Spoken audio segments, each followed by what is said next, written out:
Welcome students. देखिए, ये जो हमारा लेक्चर है आपका बीबीए सेकंड ईयर का है, ठीक है। और लास्ट लेक्चर्स में हम जितनी भी बात कर रहे थे अपने सब्जेक्ट के रिगार्डिंग, सब्जेक्ट है हमारा कंपनी लॉ, जैसा कि आप जानते हैं, ठीक है। अब क्या है, आज हम बात कर रहे हैं आपका कैपिटल मैनेजमेंट की, borrowings,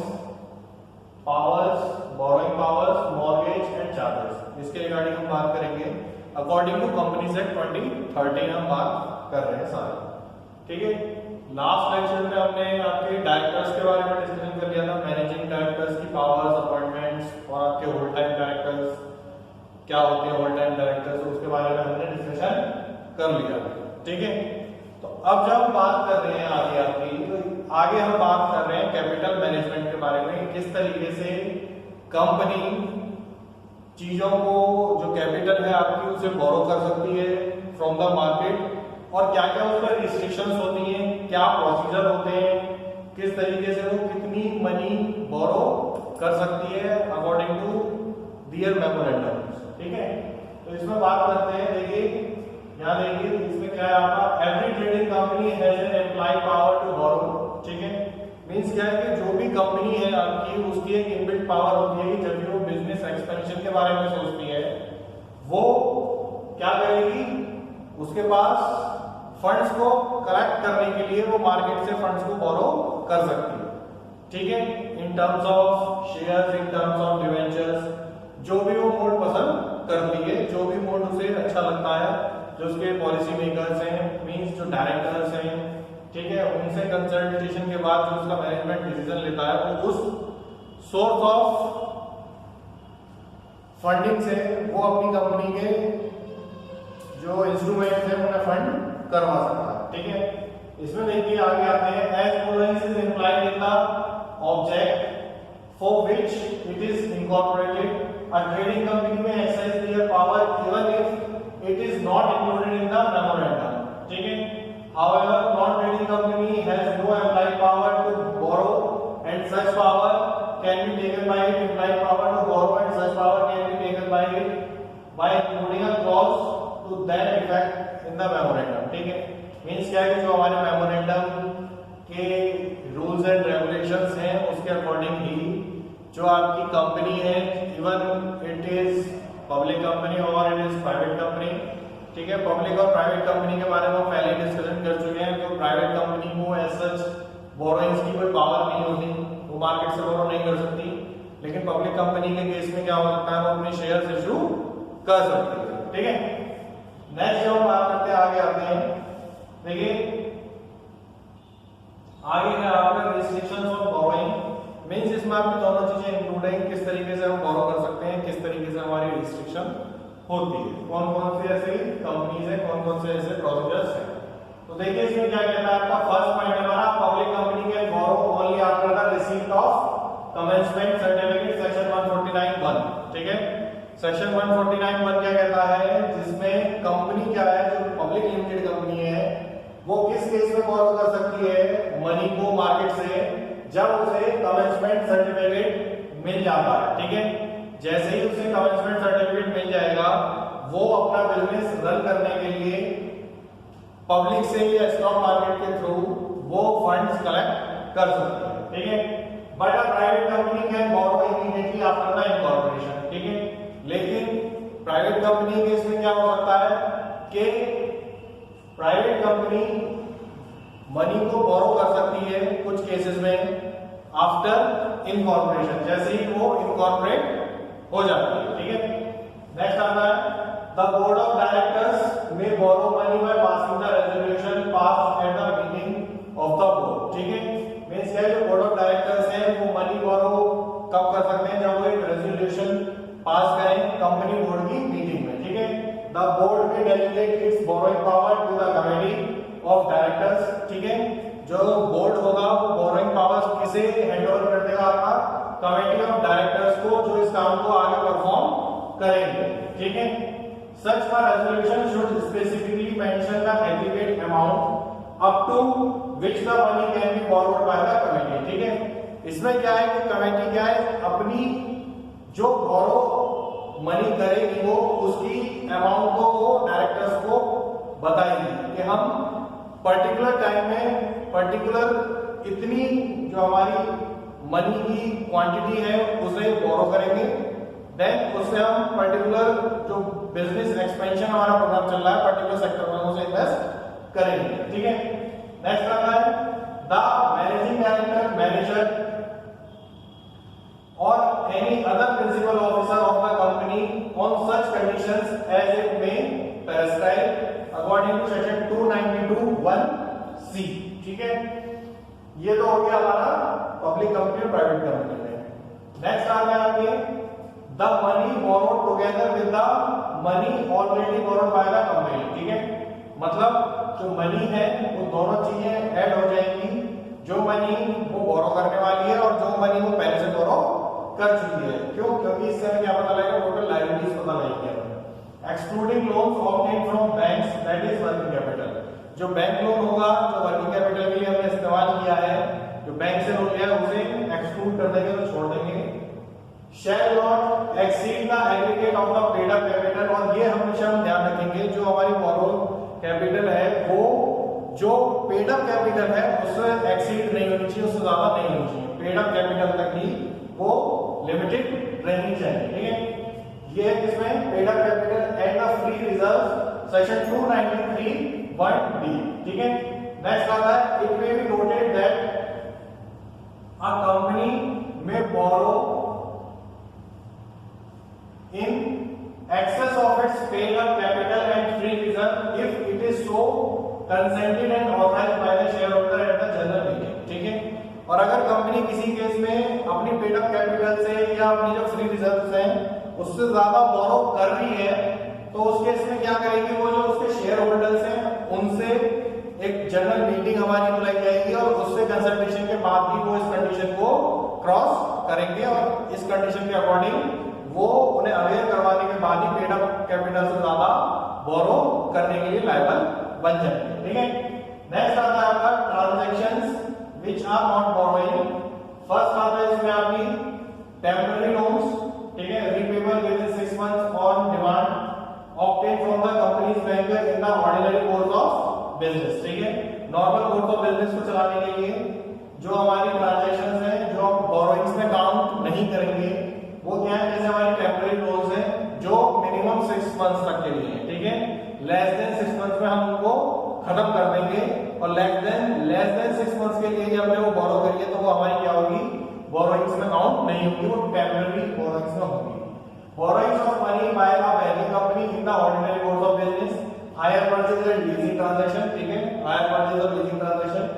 next purchase of machinery on deferred payment. ठीक है, जो परचेज ऑफ मशीनरी के लिए उसके रिगार्डिंग एक कंडीशन और आती है आपकी अल्ट्रा वायलेंस बोरोइंग्स। ठीक है, अल्ट्रा वायलेंस बोरोइंग्स क्या होती है, a company is set to resort to ultra violence borrowing if it exceeds the authority given it in the respect by the committee by the companies act the memorandum and the articles of the company. ठीक है, ultra violence borrowings क्या होती है, जैसे अभी हमने पढ़ा था कि क्या कर रहे हैं, पेड अप कैपिटल से ज्यादा अगर बोरो कर रहे हैं तो उसके लिए वो एक रेजोल्यूशन ला रहे हैं और उसके लिए वो रेजोल्यूशन किसमें ला रहे हैं, जो हमारे शेयर होल्डर्स हैं उनके साथ मीटिंग करके।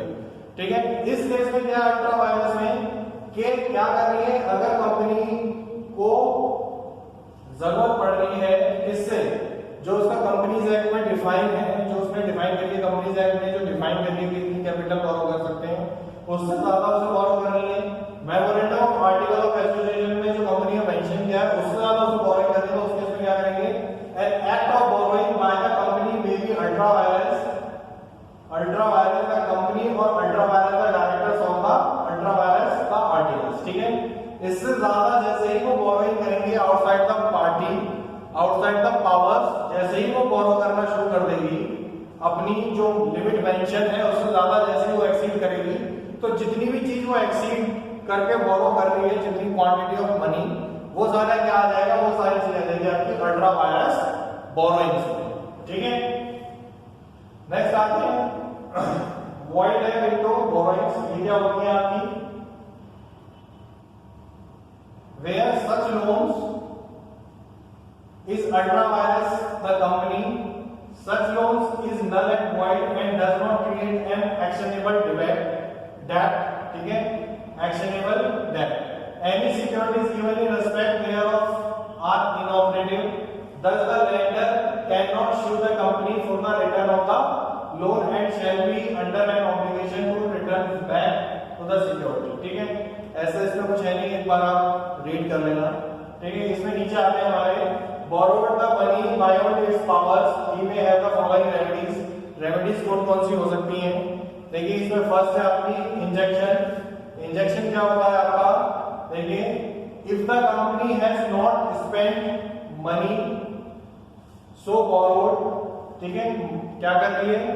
अगर कंपनी ने जो मनी बोरो करी है उसे वो क्या खर्च नहीं कर पाई है, ठीक है, तो द लेंडर में obtain an injunction order against the company restraining it from spending the amount and मतलब क्या है आपका इंजेक्शन में कि अगर कोई कंपनी है उसने किसी वर्क के लिए मनी को बोरो किया है और उस वर्क को करने के लिए जो मनी उसने बोरो करी है वो काम उसने किया नहीं है टाइम लिमिट के अंदर, तो जो लेंडर है जिसने वो फंड किया है वो ये आदेश जारी कर सकता है कि आप मेरी मनी को जो मैंने आपको पर्टिकुलर काम करने के लिए दिया था उसे वापस कर दीजिए।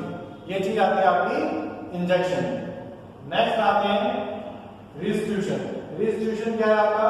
If the money has been invested in some particular assets he may claim that assets, or if such assets cannot be ascertained he may claim that any increase in the assets as a result of such borrowings be restored to him in the event of a winding up। ठीक है, means क्या है कि अगर किसी lander से जो हमने मनी ली है उसके किसी पार्ट से हमने कोई एसेट खरीदी है और किसी केस में कंपनी वाइंड अप हो रही है, ठीक है, और हमने उस लेंडर की मनी को हमने उसे इंडिकेट कर रखा है कि ये एसेट्स आपके पैसे से हमने खरीदी थी, तो वाइंड अप के केस में क्या होगा कि वो जो लेंडर है वो उस प्रॉपर्टी का क्या बन जाएगा? एक तरीके से ऑनर बन जाएगा। ठीक है, नेक्स्ट आता है आपका सबरेगोशन। ठीक है, सबरेगोशन इसमें क्या होता है आपका? If the money has not applied in paying off some debt of the company, मतलब क्या है कि अगर जो मनी है जो कंपनी पे पहले से उधार था और मनी उन उधारों को चुकाने में यूज नहीं करी गई है जो बोरो करी थी, he is entitled to step into the shoes of the creditors। ठीक है, creditors of the company to the extent of the money so applied। ठीक है, वो ऑटोमेटिकली जो मनी होगी वो किसकी हो जाएगी? जो हमारे क्रेडिटर्स हैं वो उसके लिए क्या हो जाएंगे? उसके लिए राइट होल्डर हो जाएंगे और वो अपनी जो उन्होंने क्या कर रखा है, अपना जो उन्होंने मनी दे रखी थी वो उसे वापस ले लेंगे। ठीक है, नेक्स्ट आता है आपका shoot for breach of warranty. ठीक है, the lender will shoe the directors personally for breach of implied warranty of authority and claim damages for the same. ठीक है, ऐसा कुछ नहीं है इसमें, मतलब क्या है इसका आपका कि लेंडर जो है वो शू कर सकता है, मतलब केस कर सकता है किसपे? जो आपके डायरेक्टर्स हैं उनमें पर्सनल बेसिस पे कि जो उन्होंने कंडीशंस वगैरह बताई थी और उन कंडीशंस को उन्होंने फॉलो नहीं किया है, तो इसमें suit for breach of warranty में वो उनपे केस कर सकता है। ठीक है, नेक्स्ट आ जाएगा आपका रेक्टिफिकेशन ऑफ बोरोइंग, मतलब जो हमने बोरोइंग्स ली हैं उन्हें किस तरीके से हम रेक्टिफाई कर रहे हैं, किस तरीके से हम उन्हें जस्टिफाई कर रहे हैं, किस तरीके से हम उन्हें ठीक कर रहे हैं। ठीक है, इसमें देखिए if the borrowing powers exercised by the company is ultra vires the memorandum that is beyond the powers given to it by the memorandum, such borrowing cannot be rectified afterwards in any way even by a unanimous resolution of the shareholders in a general meeting। ठीक है, means क्या है कि जो आपकी rectification of borrowings है उसमें क्या कर रहे हैं, अगर कोई बोरोइंग्स कंपनी ने ली है, ठीक है, किसी भी लेंडर से,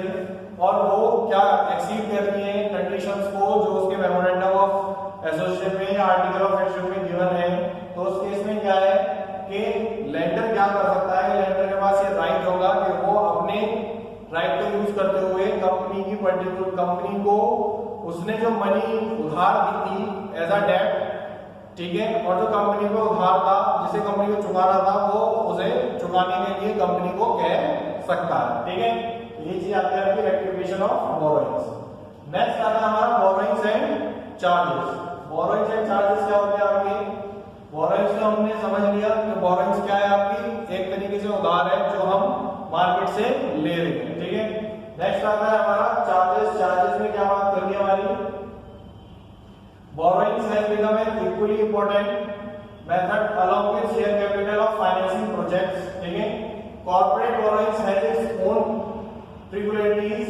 No single individual may in normal circumstances be in a position to meet the loan requirement of the company, ठीक है। मींस क्या है कि कोई भी जो सिंगल क्या है आपका इंडिविजुअल है वो अपने बिहाफ पे कंपनी के लोन नहीं चुका सकता, ठीक है। Loan money has therefore be raised from a large number of individual. जो लार्ज नंबर ऑफ इंडिविजुअल है उससे कंपनी लोन मनी राइज करेगी। Very much in the same way as share capital, जिस तरीके से उसने शेयर कैपिटल को collect किया है। लोन्स में have to be obtained in a sequence one after the another, ठीक है, वन आफ्टर द अदर। जो लोन्स वो कंपनी पे कर रही है वो क्या करेगी, एक के बाद एक कंपनी उन लोन्स को चुकाएगी, ठीक है। तो ये चीज आती है इसमें। चार्जेस की हम बात कर रहे थे आपका, तो इसमें चार्जेस है हमारे types of charges. Types of charges में हमारे टू टाइप्स के चार्जेस है। फर्स्ट है हमारा फिक्स चार्जेस, दूसरा है हमारा फ्लोटिंग चार्ज। फिक्स चार्ज क्या कह रहा है? Charge is fixed when it is made specifically to cover definite and ascertain assets of permanent nature such as land, building और हेवी मशीनरी, ठीक है। कौन से चार्ज? जो मनी हम किसी पर्टिकुलर डिफाइंड एसेट्स को परचेज करने में इन्वेस्ट कर रहे हैं, ठीक है, और उस मनी पे एक सर्टेन टर्म से हम एज अ इंटरेस्ट पे कर रहे हैं किसी लैंडर को, वो चीज आती है हमारी किसमें? फिक्स्ड चार्जेस में। फॉर एग्जांपल अगर लैंड हमने परचेज करी है, बिल्डिंग हमने परचेज करी है या कोई हैवी मशीनरी परचेज करी है, तो उस केस में, ठीक है, एक सर्टिफाइड अमाउंट से हमारे पास क्या होगा? सर्टिफाइड रेट ऑफ इंटरेस्ट से हमारे पास लोन की मनी होगी और हमें वो लोन की मनी को किस तरीके से, जो हमारे पास predefined rate of interest है उसके अकॉर्डिंग उसे हम क्या कर रहे हैं? रिडीम कर रहे हैं टाइम टू टाइम, उसे वापस कर रहे हैं टाइम टू टाइम, ठीक है। बी इन इंस्टॉलमेंट और एक साथ, ठीक है, सारी की सारी मनी होल पेमेंट, ठीक है। वो हमारे ऊपर डिपेंड है कि हम पर्टिकुलर टाइम पीरियड के बाद पूरा का पूरा पेमेंट कर सकते हैं या हम धीरे धीरे पेमेंट करना चाहते हैं with the help of instalment, ठीक है। नेक्स्ट आता है आपका फ्लोटिंग चार्जेस। फ्लोटिंग चार्जेस में क्या है आपका?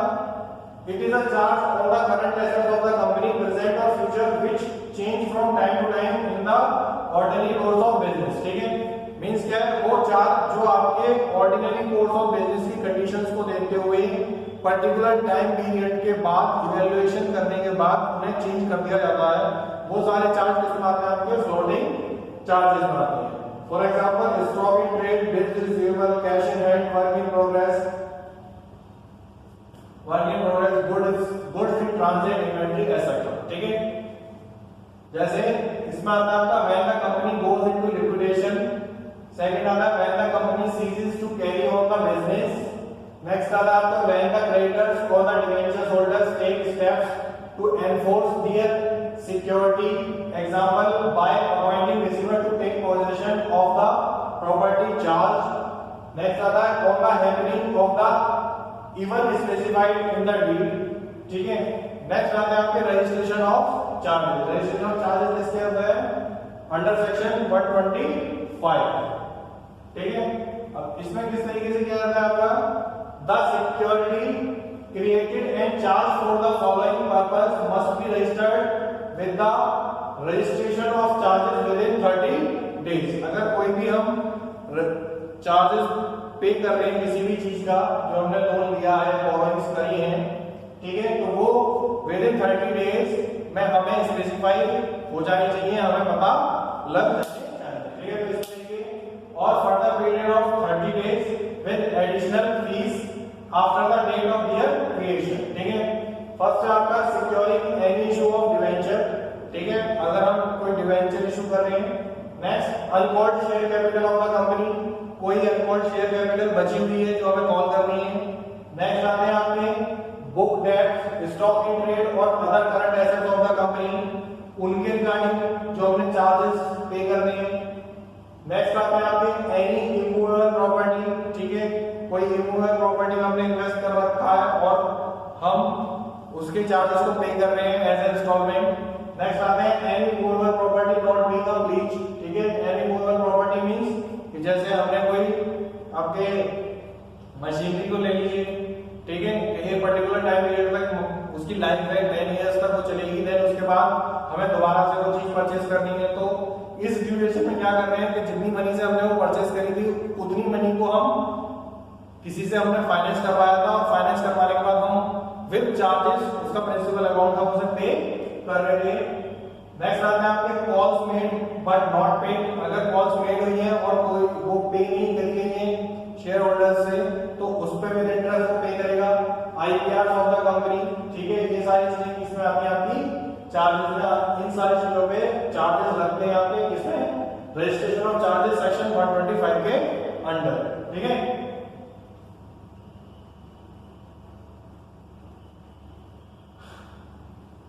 आज के लेक्चर में हम यहीं तक रखते हैं, ठीक है। नेक्स्ट लेक्चर में आपके बात करेंगे हम किस चीज के बारे में, बेसिस आपके मॉर्गेज और चार्जेस के बारे में हम बात करेंगे, व्हाट इज मॉर्गेज और व्हाट इज चार्जेस, ठीक है।